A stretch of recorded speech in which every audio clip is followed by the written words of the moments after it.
दुनिया के अंदर इस वक्त बहुत ज्यादा उथल पुथल मची हुई है। देखिए, हम सभी जानते हैं दुनिया के अंदर बहुत सारे युद्ध इस तरह के चल रहे हैं कि मतलब वो जो है रुकने का नाम ही नहीं ले रहे हैं। हमने पीछे जो है काफी जो मतलब यूएसएसआर रशिया है उनको हमने देखा पिछले 4 साल से जो है वो लगातार यूक्रेन से युद्ध में अटके हुए हैं। यहाँ पर हम देख रहे हैं एक छोटा सा देश पड़ता है यूक्रेन, लेकिन यूक्रेन को जितना बड़ा यूएसएसआर, जहाँ पर जो सूरज अगर निकलता है तो वहां पर छिपने का नाम नहीं लेता है। यूं कहें कि जिस देश के अंदर 12 टाइम जोन हो वो लगातार जो है एक छोटे देश को पिछले 4 साल से हरा नहीं पाया है। तो उसी तरीके से मतलब क्या हुआ था, हम सभी जानते हैं कि जो नाटो के देश हैं, जो 32 देश हैं उनके मिले हुए हैं, जहां पर अमेरिका भी खुद जो है यूक्रेन को सपोर्ट करता हमको दिखाई देता है।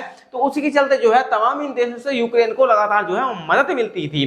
तो उसके चलते क्या होता था कि साफ रसिया वाला जो है इसको लगातार इस पर अटैक करते थे, लेकिन उसको जीत नहीं पाए थे। लेकिन ठीक रसिया वालों ने जो इस चीज को दिमाग में अड़ा लिया था, क्योंकि चाइना भी जो लगातार अपनी स्ट्रेटेजी देखता आ रहा है कि हम उसको आने वाले समय में करना क्या है। क्योंकि जो चाइना है, चाइना भी ताइवान पर आने वाले समय में हो सकता है या फिर कुछ ही दिनों बाद या फिर कुछ ही महीनों बाद हमला कर सकता है।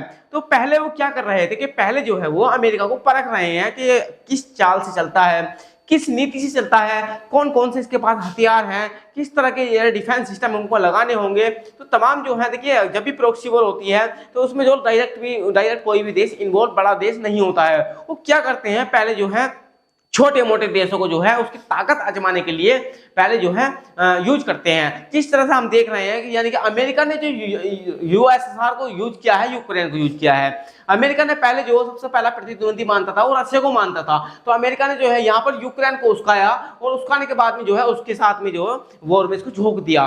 देखा कि रशिया के पास कुछ है भी या फिर वो अपनी जो है खाली हवाबाजी ही करता है। लेकिन पिछले 4 साल से रशिया लगातार यहाँ पर जो है अपनी सर्वाइव करते हुए हमको दिखाई दे रहा है। यहाँ तक कि जो अमेरिका ने यहाँ पर बहुत सारे सैक्शन भी लगाए थे।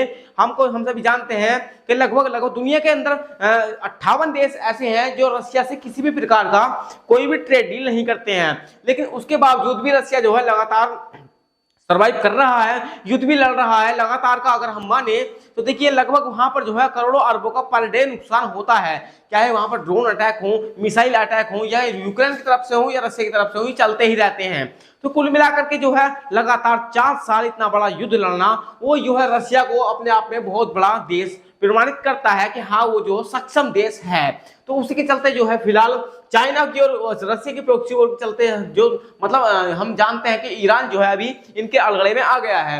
यानी इन्होंने क्या किया कि भाई जिस तरह से अमेरिका जो है यूक्रेन को यूज करके रशिया को आजमा रहा है, ठीक उसी प्रकार के चाइना और रशिया ने जो है ईरान को मुद्दा बना करके अमेरिका से इस पर अटैक करवा दिया, या फिर यूं कहें ईरान को इतना उस्का दिया कि अमेरिका इस पर अटैक करने के लिए मजबूर हो गया। तो यहाँ पर जो है फिलहाल जो है शायद अमेरिका उस हिसाब से सर्वाइव नहीं कर पा रहा है जिस तरह से रशिया ने यहाँ पर सर्वाइव किया है। और चाइना जो है इस तरह की जो बहुत सारी स्ट्रेटेजी चालें चल रहा है कि मतलब आने वाले समय में मुझको किस तरह की तैयारी करनी चाहिए। ठीक उसी के चलते जो है अभी चाइना ने एक बहुत बड़ी न्यूज दी है, दुनिया को शॉक्ड किया है कि यहाँ पर जो है उसने एक बहुत बड़ी हाइपरसोनिक मिसाइल का परीक्षण किया है। यहाँ पर हम देख पा रहे हैं जो कि मतलब एयर डिफेंस जो मतलब ड्रोन वगैरह है या फिर एक जेट है उसके थ्रू जो एक मिसाइल का जो इसने परीक्षण किया है। लेकिन अगर हम इसकी बात करें तो देखिए हम यहाँ पर देख पा रहे हैं सबसे बड़ी जो चर्चा इस वक्त चाइना में लगी हुई है वो ये है कि चाइना ने जो है CZ-1000 नाम की एक मिसाइल का भी अभी हाल में परीक्षण किया है और उसको अपनी सेना में सम्मिलित किया है। लेकिन ये इतनी चर्चाओं में क्यों है दोस्तों? चर्चाओं में इसलिए है क्योंकि इसकी जो मतलब मारक क्षमता है या फिर इसकी जो स्पीड है वो अन्य मिसाइलों से बहुत ज्यादा कुछ अलग हटके है। क्योंकि ऐसा होता है जो मतलब बैलिस्टिक मिसाइल होती है या फिर सुपरसोनिक मिसाइल होती है या फिर हाइपरसोनिक मिसाइल होती है या फिर क्रूज मिसाइल होती है, तो उनमें जो है किसी ना किसी तरह का अलग अलग मतलब एक सिस्टम दिखाई देता है। कोई मिसाइल होती है वो लंबी दूरी तक जाने में ही सक्षम होती है, कोई मिसाइल होती है वो जो है अपने आप को टारगेट को भटकाने में सक्षम होती है, कोई मिसाइल इस तरह की होती है कि वो अपने साथ न्यूक्लियर वॉर हेड ले आने में सक्षम होती है, कुछ मिसाइलें ऐसी होती हैं जो मतलब ऊपर जाती हैं उसके बाद नीचे आती हैं। लेकिन इसमें क्या किया है, इसमें चाइना ने जो है तमाम इन मिसाइलों का कॉम्बिनेशन इसको बनाकर तैयार किया है। यानी कि ये ऊपर भी जा सकती है, नीचे भी आ सकती है, यानी कि ये जो है एक तरह से अंतरिक्ष में ही वॉर करने के हिसाब से सक्षम है। नेक्स्ट ये जो है एक हिसाब से अपने टारगेट को भटका भी सकती है, यानी कि एयर डिफेंस सिस्टम की पकड़ में नहीं आती है। यानी कि ये जो है लगभग सर्पाकार में चलने में सक्षम है। एक तरह से मतलब हम देख सकते हैं कि कुछ मिसाइलें ऐसी होती हैं वो सीधी रेखा में जाती हैं, लेकिन नहीं, इसमें जो है ये इस तरह भटकते भटकते भटकते भटकते, यानी कि अगर पीछे इसकी कोई मिसाइल छोड़ भी जाए या फिर छोड़ दी जाए तो वो जो है इसको यानी कि अटैक नहीं कर पाएगी, इस पर इसको जो है वो किसी भी तरह से इंटरसेप्ट नहीं कर पाएगी। क्यों? क्योंकि ये जो है इस तरह चलती है, यानी कि भटकते भटकते मोड़ते मोड़ते चलती है, तो इसको जो है तमाम एयर डिफेंस सिस्टम पकड़ नहीं पाते हैं। और सबसे बड़ी बात यहाँ पर यह आ रही है कि साहब ये जो है लगभग 6 मैक से 10 मैक तक चलने में सक्षम है।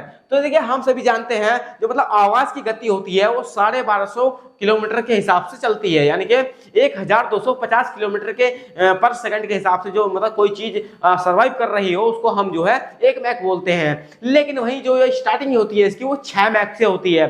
हम उसका हिसाब लगा सकते हैं कि इसकी स्पीड कितनी तेज होने वाली है, और लगभग जब अपनी स्पीड ये पूरी पकड़ जाती है तो ये 10 मैक के आसपास चली जाती है, यानी कि 12,500 किलोमीटर प्रति घंटे की रफ्तार से ये जो है चलने वाली है। तो इस हिसाब से जो है इसमें क्या किया गया है, इस एक ही मिसाइल में बैलिस्टिक मिसाइल हो, सुपरसोनिक मिसाइल हो, हाइपरसोनिक मिसाइल हो, क्रूज मिसाइल हो, इन तमाम मिसाइलों की जो है इसमें जो है ब्रेन लगा दिया गया है, कंप्यूटराइज सिस्टम इसको जो है ऐसा कस्टमाइज किया गया है कि इसमें जो है तमाम मिसाइलों की खूबियां एक ही मिसाइल में दे दी गई हैं।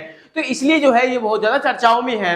हालांकि इस तरह की मिसाइलें जो है भारत के पास भी हैं, लेकिन भारत के पास में जो है इतनी दूरी तक की ये मिसाइलें नहीं बनी हुई हैं। या फिर यूं कह सकते हैं कि जो मतलब इसमें एंटर बैलिस्टिक का जो सिस्टम दिया गया है, यानी कि ये जो है एक तरह से सैटेलाइट को फोड़ने में सक्षम है, या फिर जो मतलब एक तरह से हम कह सकते हैं कि हमारे पास अगर जिस तरह से हमारे भारत के पास में एयर डिफेंस एयर यानी कि S-400 लगा हुआ है, हम उससे क्या करते हैं क्योंकि मिसाइल आ रही है तो हम उसको जो है फोड़ने का काम करते हैं। लेकिन वहीं ये मिसाइल जो है सारे काम करने वाली है।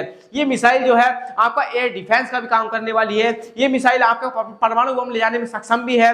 ये मिसाइल जो है एक तरह से अटैक करने में भी सक्षम है। तो ये मिसाइल जो है तमाम खूबियों से लैस कर दी गई है चाइना की तरफ से, इसलिए बहुत ज्यादा सुर्खियों में आ गई है। और सबसे बड़ी बात यह है कि इस मिसाइल को हम कहीं से भी जो है लॉन्च कर सकते हैं, चाहे वो मतलब यानी कि एयर डिफेंस जेट्स हो, हमारे पास फाइटर जेट्स होते हैं उनसे भी हम इसको लॉन्च कर सकते हैं। और उसके बाद में हम जो है इसको पानी से भी लॉन्च कर सकते हैं, हवा से भी लॉन्च कर सकते हैं, और धरती से या फिर समतल कहीं से भी हम इसको लॉन्च कर सकते हैं, एक ट्रक से भी हम इसको लॉन्च कर सकते हैं। तो इसकी तमाम सारी खूबियां रहने वाली हैं। वहीं हम इसकी बात करें तो देखिए दुनिया के सबसे बड़े जो मतलब एयर डिफेंस हैं, या फिर हम कहें कि जिस तरह से हमारे पास में S-400 है, या फिर रशिया के पास में S-500 है, या फिर जो यानी कि इजराइल का जो आयरन डोम है, तो मतलब ये जो दुनिया भर के मिसाइल है, एयर डिफेंस सिस्टम है, ये इसको इंटरसेप्ट नहीं कर सकते हैं। कुल मिलाकर के ये दुनिया के जो मतलब एयर डिफेंस सिस्टम है उनसे बचने में सक्षम है। इसलिए बहुत ज्यादा जो है ये है चर्चा में आ गई है मिसाइल।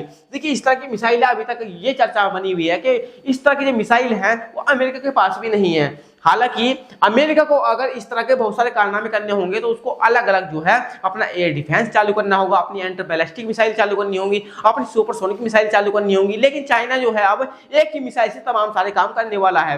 देखिए हम अगर इसको सीधी भाषा में समझने की कोशिश करते हैं तो हम यहाँ पर यूं बता सकते हैं कि जिस तरह से हमने पीछे देखा कीबोर्ड जो मतलब कीवर्ड फोन आते थे तो हम क्या करते थे साहब कि उनसे हम खाली कॉल कर लिया करते थे, हम उनमें जो है इंटरनेट यूज नहीं कर सकते थे। लेकिन हमको जो है आने वाले समय में धीरे धीरे जैसे जमाना बदलता गया, धीरे धीरे आधुनिक दौर आता गया, उसी तरह से जो है हमारे पास 3G 4G 5G फोन आते गए और तमाम सारी सुविधाएं हमको जो है उनमें मिलने लगी हैं। ठीक उसी प्रकार से जो है ये लॉन्च की गई जो मिसाइल है चाइना की तरफ से, इसमें जो है तमाम चीजों का कॉम्बिनेशन बनाया गया है। मैंने जैसे आपको बताया कि यहाँ पर जो है चाइना अगर चाहे तो देखिए चाइना यहाँ पर बैठा है और यहाँ से बैठा बैठा जो है वो अमेरिका पर अपने हिसाब से अटैक कर सकता है। और अगर अमेरिका यहाँ से उसको जो है इंटरसेप्ट करने की कोशिश करता है तो चाइना की जो मिसाइल यहाँ चलने वाली है वो इस तरह ही चल सकती है, इस तरह से। तो ठीक है अमेरिका क्या सोचेगा, मतलब यहाँ पर अगर इस तरह जा रही है तो सोचेगा भाई किसी और को मारने जा रही है, फिर ऊपर गई तो सोचेगा शायद कोई और दिक्कत है। यानी कि एयर डिफेंस सिस्टम भी उसको समझने में जो है भूल कर जाएंगे और वो जो है अपने टारगेट को हिट कर देगी। वो जो है मिसाइल जो है लगभग कंप्यूटराइज से चलने वाली है। हम जो है कंप्यूटर में देखते हैं, अपने डिस्प्ले पर देखते रहेंगे कि जिस तरह से हम जो पीछे यहाँ पर वीडियो बना रहे हैं ठीक इस तरह देखते रहेंगे। हमको अगर कहेंगे मिसाइल से आपको इधर जाना है तो वो इधर जाएगी, हम कहेंगे इधर जाना है तो वो इधर जाएगी। तो इस तरह की मिसाइलें दुनिया के अंदर बहुत कम है।